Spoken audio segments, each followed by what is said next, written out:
उत्तराखंड का जो हाल मैंने सुना है, मैं रात को बिल्कुल सो नहीं सकी। इस वक्त थूक जिहाद भी हो रहा है, इस वक्त लव जिहाद भी हो रहा है, इस वक्त लैंड जिहाद भी हो रहा है। इस वक्त मुसलमान थूक रहे हैं पानी में, चाय बनाने के लिए मेहंदी इस वक्त चाय बनाते हुए थूकते हैं। ये मुसलमानों का क्या करेंगे आप? क्या मुसलमानों का क्या करेंगे आप सब मुसलमानों का? इसीलिए मैं आपसे कह सकती हूँ कि इस वक्त दम घुट रहा है। वो जो एक दर्दनाक पहलू है हमारे मुल्क का, अब मुझे इस मुल्क में सांस लेना मुश्किल लग रहा है। मैं भी कश्मीर की पैदावार हूं, तो कश्मीर भी इस वक्त इतना जख्मी है मुल्क, इतना जख्मी है स्टेट, इतना जख्मी है यूनियन टेरिटरी। उसके बाद आज हमारे एक दोस्त ने, मैं ज्यादा वीडियो वगैरह देखती नहीं, मगर मेरे दोस्त ने जब मालूम हुआ कि मैं यहाँ आ रही हूँ, दिस इज बेटर,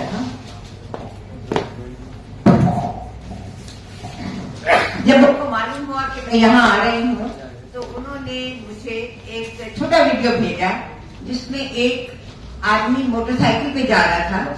उस जगह का नाम था धामी और वो 30 किलोमीटर की शिमले से। मैं परसों ही कसौली से वापस आई हूँ। खैर बाहर शिमला तक तो मैं नहीं गई, मगर वो आ रहा था, उसका नाम था शाबेज। उसको रोका। वो मैं भी हो सकती थी, वो मैं भी हो सकती थी, क्योंकि मैं भी कश्मीर की पैदावार हूं। तो कश्मीर भी इस वक्त इतना जख्मी है मुल्क, इतना जख्मी है स्टेट, इतना जख्मी है यूनियन टेरिटरी। उसके बारे में बात फिर कभी करेंगे। उसको एक दो लोगों ने टी शर्ट वगैरह पहने हुए थे, जैसे अब यहाँ बहुत से बच्चे पहने हैं, और ये कहा कि अपना आइडेंटिफिकेशन दिखाओ। उसको उन्होंने मारा।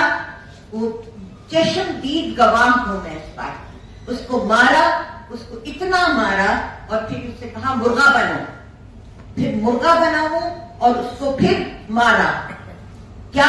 और उसके कुछ सामान रखा था। मतलब ये जिस चीज के बारे में अभी टिकेंदर ने बात की, मेयर साहब ने बात की, उसके वो जो एक दर्दनाक पहलू है हमारे मुल्क का, अब मुझे इस मुल्क में सांस लेना मुश्किल लग रहा है। मैं अपने आप को 10 साल तक मैंने हिमाचल देखा है। प्लानिंग कमीशन की जब मैं मेंबर थी तो 10 साल तक मैंने हिमाचल प्रदेश, हमारे पास 3 स्टेट्स थी, हिमाचल मेरे पास। उस वक्त जो चीफ मिनिस्टर से बहुत अच्छा उनसे ताल्लुकात थे। और अभी इन्होंने मेयर साहब ने कहा 2 मंत्री हैं, अनिरुद्ध और विक्रमादित्य, उनका असली हाल आपके सामने, it's being unravelled in front of you, their real mindset. तो ये एक इतना बड़ा हमारे ऊपर इतना बड़ा चैलेंज है। हमें प्रशांत साहब ने हमें बताया किस तरह से हम उससे जूझे। हमें हमारे हरियाणा के हमारे मित्र ने हमें बताया कि उसकी पॉलिटिक्स क्या है। और 2 लोग जो इस वक्त सृष्टि और कौशिक, और एक इसमें बहुत दर्दनाक एक पहलू है। इनका तीसरा साथी जो था, वो इसलिए उसको खतरा लगा क्योंकि वो मुसलमान था। वो मुसलमान था, इसलिए वो वापस चला गया, क्योंकि उसके लिए बहुत जबरदस्त खतरा था।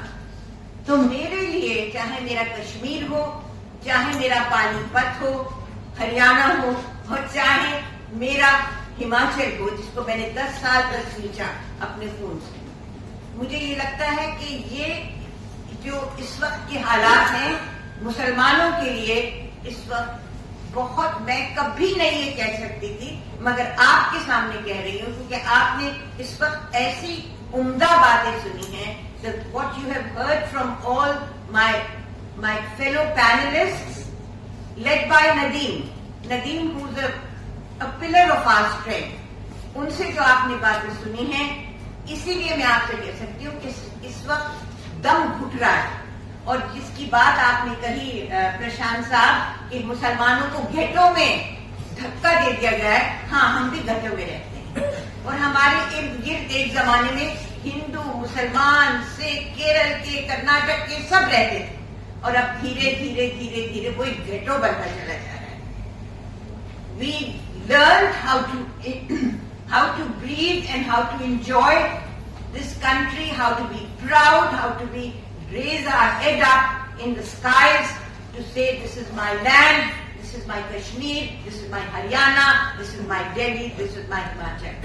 اب معاملہ بہت سنگین ہے، بہت خطرناک ہے، and let's not underestimate it، کیونکہ اس وقت جو حکمران ہیں چاہے وہ کسی بھی پارٹی کے ہوں، کہیں زیادہ کہیں تو بہت زبردست، جو میں نے اس وقت اتراکھنڈ کا جو حال میں نے سنا ہے، میں رات کو بالکل سو نہیں سکی. اس وقت تھوک جہاد بھی ہو رہا ہے، اس وقت لو جہاد بھی ہو رہا ہے، اس وقت لینڈ جہاد بھی ہو رہا ہے. اس وقت مسلمان تھوک رہے ہیں پانی میں، چائے بنانے کے لیے مہندی اس وقت چائے بناتے ہوئے تھوکتے ہیں. یعنی یہ آپ سمجھ سکتے ہیں کہ ہم بھی انسان ہیں، ہم we are not below the category of just human beings. تو یہ اس بات کو مد نظر رکھتے ہوئے اس وقت جو آپ کے سامنے پینل ہے، میری بہت عزیز دوست پیم اس کی کوآرڈینیشن کر رہے ہیں. ان خیالات کو اپنے گرہ میں باندھیے، اپنے دل میں بسائیے، اور اپنی رپورٹنگ میں اس کو بآواز بلند اس کو پیش کریے، تاکہ ہم لوگ ہوش میں تو آ جائیں، ہمارا ملک بالکل تباہ و برباد تو نہ ہو جائے. یہ مسلمانوں کا کیا کریں گے آپ؟ کیا مسلمانوں کا کیا کریں گے آپ؟ مسلمانوں کا یہ سوچئے، کیونکہ ہم بھی آپ سے محبت کرتے ہیں، ہم بھی آپ کے ساتھی ہیں. We are your fellow travelers. We breathe with you. We live with you. So please think about it and take it as a positive step, not as a very, I'm sorry I sounded so depressing, but at least younger people have to actually bring it into a glorious future for our country.